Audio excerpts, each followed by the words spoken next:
बिस्मिल्लाहिर्रहमानिर्रहीम। अस्सलाम वालेकुम। कैसे हैं आप सब? उम्मीद है खैरियत से होंगे। इंशाल्लाह खैरियत से खुश रहें, आबाद रहें। आज हम मूली के पराठे बनाने जा रहे हैं, बहुत ही मज़ेदार और चटपटे से, और ये बनते भी बहुत ही जल्दी हैं। सिर्फ 10 मिनट में बन के ये तैयार हो जाएंगे। उम्मीद है आज की रेसिपी आप लोगों को पसंद आएगी। रेसिपी पसंद है तो लाइक कर दीजिए और चैनल पे नए हैं तो सब्सक्राइब कर दीजिए। यहाँ पे मैंने लिया है एक मूली, और मूली को आपने कद्दूकश कर लेना है, और कद्दूकश कर लेने के बाद आपने इस तरह प्रेस करके उसका जो पानी है वो निकाल लेना है।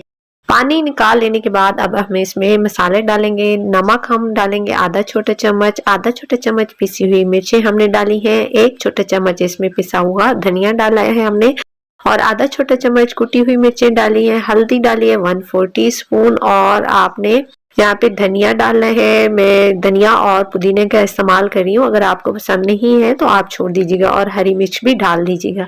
इन सारी चीज़ों को आपने मिक्स कर लेना है, और ये मज़ेदार से इंस्टेंट सा जो मूली के पराठे का मिक्सचर है वो हमारा तैयार हो चुका है ना। बहुत ही आसान लेकिन उतना ही लजीज है ये। इंशाल्लाह आपको पसंद आने वाला है। इसको आपने साइड पे कर लेना है। यहाँ पे पेड़े मैंने बना लिए हैं कुछ इस साइज के, और ये नॉर्मल आटा जो हम जिससे रोटी बनाते हैं ना, उसी आटे से मैंने पेड़े बनाए हैं। तो अब आपने जो है पेड़े को पहले हाथ की मदद से चिपटा करके बेलन की मदद से आपने रोटी की शक्ल में बेल लेना है।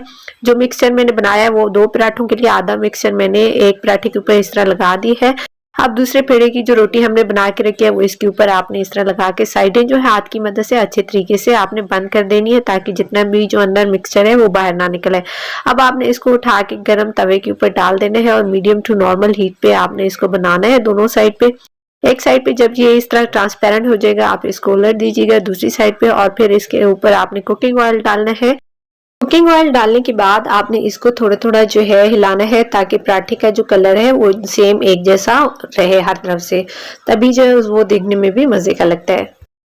तो यहाँ पे देख रहे हैं, मैं अभी आपको दिखाती हूँ, देखें तो ये कितना मजेदार सा बनके जो है ना, इसकी शक्ल पूरी बिल्कुल अच्छे से क्रिस्पी और कितने प्यारे प्यारे से फूल आए हैं।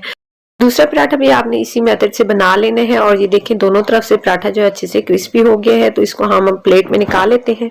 इसको मैं ऑयल फ्री अचार के साथ सर्व कर रही हूँ, और इसकी रेसिपी मैं आप लोगों के साथ शेयर कर चुकी हूँ। आप इसको ग्रीन चटनी के साथ भी सर्व कर सकते हैं। उम्मीद है आज की रेसिपी आप लोगों को पसंद आई होगी। रेसिपी पसंद है तो लाइक कर दीजिए, चैनल पर नए हैं तो सब्सक्राइब कर दीजिए। अल्लाह हाफिज।